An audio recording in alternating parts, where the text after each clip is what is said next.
Alright guys, so I'm bringing you today a super tank build that was theory crafted during last night's live stream. It's really fun, it's really effective, and it's not even to max potential yet and not even close because they're going to raise the armor cap from 60% to 70%.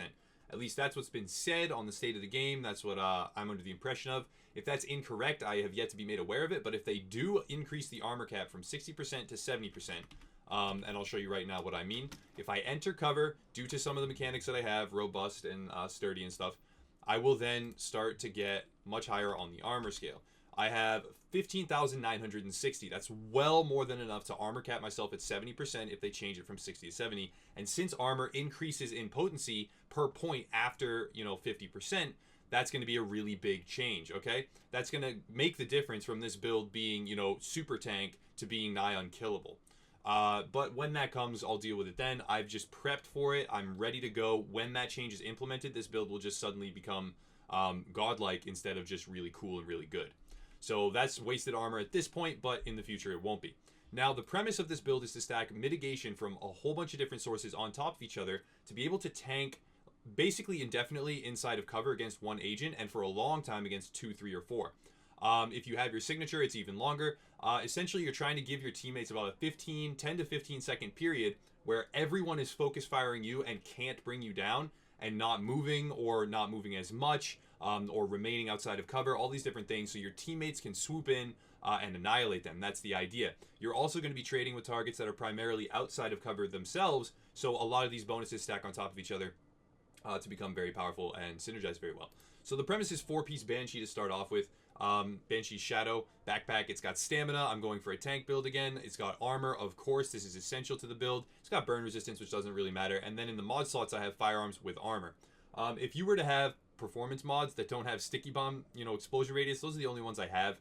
If you had first aid self heal on all of your performance mods, again, a giant boost to the efficiency of this build. If anything, I would say that this build is currently operating at least 30% less power than it should, 30% less survivability than it should, and it's still extremely potent.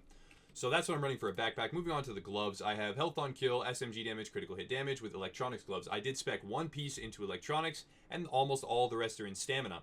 As you can see, I'm at 3,200, 5,300, and 3,000 flat for firearm, stamina, and electronics respectively. My toughness is quite high. That's not a super tank build, but it is fairly tanky. And once I'm proccing all my bonuses, I'll be even more tanky than this. Now moving on to my mask. It's a stamina mask. It's a really nice one. It has a good roll. It does have a firearms mod, again, with armor. It's important to have armor on all your mods, but ideally you're going to want to run some firearms mods with armor to unlock your gun talents, but then mostly electronics mods with armor to boost the efficiency and the skill cooldowns on your smart cover and on your heal, etc.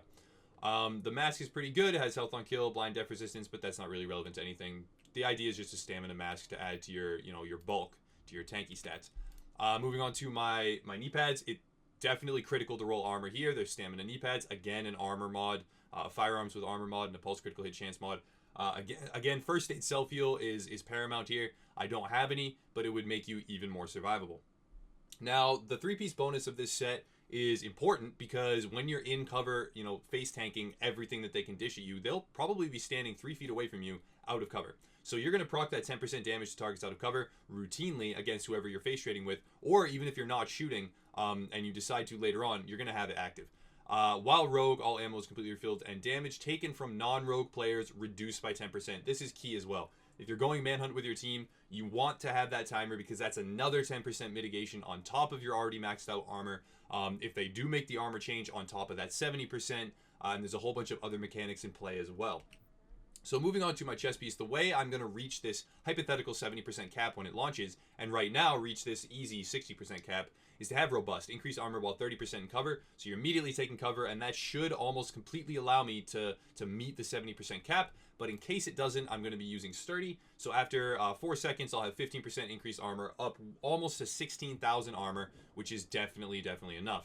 Now, after that, I'm going to talk about my guns and the reason why I'm using them. So the point of this build is that you can operate specifically within any any given health segment that you want to. Because of how tanky you are, and because of how well you can juggle damage, even from multiple players, you're going to be able to operate within the last health segment, or, you know, let yourself get into that health segment if you want to. So when you're face trading, Unforgiving with this particular build becomes super, super effective, and I like it a great deal. Outside of that, I have Deadly Brutal. Brutal is in the last slot, and that is intentional because the last slot is free, and Brutal requires 3,800 firearms to unlock, and I don't have that. So it's important to note where you roll specific talents and what you're going to be using them for. But this gun is perfect for my purposes, and it's going to mesh really well with my playstyle. So now moving on to my abilities. You're going to run Smart Cover, and because you have one electronics piece, it is, you know, rather potent. You're going to run the Recharger mod on it, and as you're going to see, that's another damage resistance buff of 20.66%. That's on top of the Banshee bonus if you are rogue. That's on top of your 60% armor mitigation that's intrinsically built in because of your high rolls, and it's on top of a few other things that I'll go over now. Then you're going to be running Booster Shot, and it doesn't really matter that you don't have Vigorous because you're going to be taking so much reduced damage from so many sources that the 56,000 that you heal, you don't even need to have that overheal. You could, if you wanted to, run Overdose, and I guess it might make some people feel more comfortable, but the idea behind this is to temporarily increase damage resistance and mitigation on top of everything else again. So when you're popping all these things, you're going to be extremely tanky. And you can pop this rather frequently. I mean, your cooldown is 34 seconds, so that is, you know, fairly long compared to how it used to be. If you're in a squad, though, and they run Triage, it's going to be really effective, etc.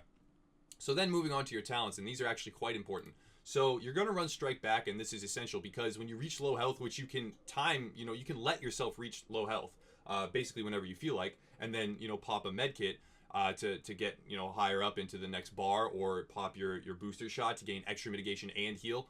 But when you reach low health, which you can let yourself do intentionally, you'll decrease the cooldown on your Booster Shot and on your Smart Cover. So that's really important. And then also you're going to run Critical Save because when you're in that last health segment and you're low enough to get the damage resistance, the 40% is huge. You're stacking 40% on top of 20%, on top of 10%, on top of currently 60%, and then also when it moves up on top of 70%, because that will change. Another thing that you're going to want to do is on the move. Now, you're not going to proc this all the time, but if you are moving and proc this before you go into cover, that 10-second buffer period of another 30% mitigation is quite strong.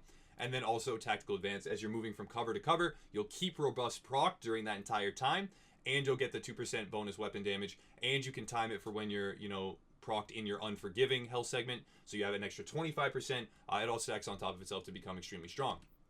Now, really quickly, I'm just going to show you, if I were to pop my Booster Shot, it is accurately reflected in my meter, so I jump up to 475,000. If I proc Critical Save during this time, for instance, if I were to pop a medkit directly before Booster Shot when I'm in my last health segment, I will zoom up to well over 600,000. And even if I put down Smart Cover, that's also accurately reflected as well. Just from Smart Cover, I'm up over 509,000. When all of these bonuses are active, I'm getting up towards 1 million effective toughness during snapshotted periods when I'm face tanking players in PvP, and that is before the change to armor, where it will go from 60% to 70%.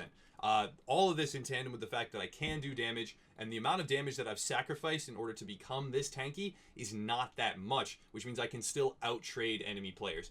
In theory, the build is super sound. I've tested it out against multiple players. It works. I'm not the most skilled person in the world to be using it. If you had better aim than I do, you'd have, you know, better results. However, it does work. It's really fun. It's a different style of gameplay, and these kinds of builds are what I am most excited for with patch 1.4, because this kind of stuff has not existed in the past, and this kind of thing is the stuff that I'll be running. I'm not going to be running these cookie cutter firearms builds with, you know, 5,000 firearms and everybody using the same gun because it's technically the most efficient in slot.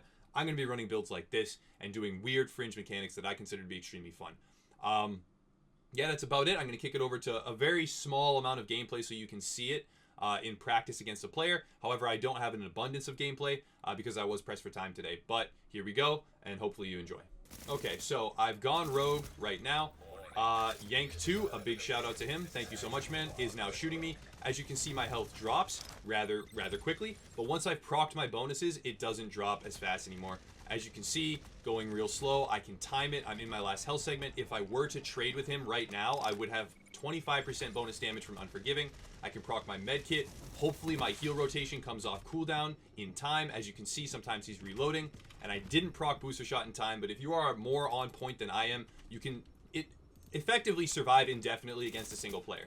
Another thing that you need to know is that if you pop your signature for about 10-15 seconds, you are unkillable even by almost a team of 4.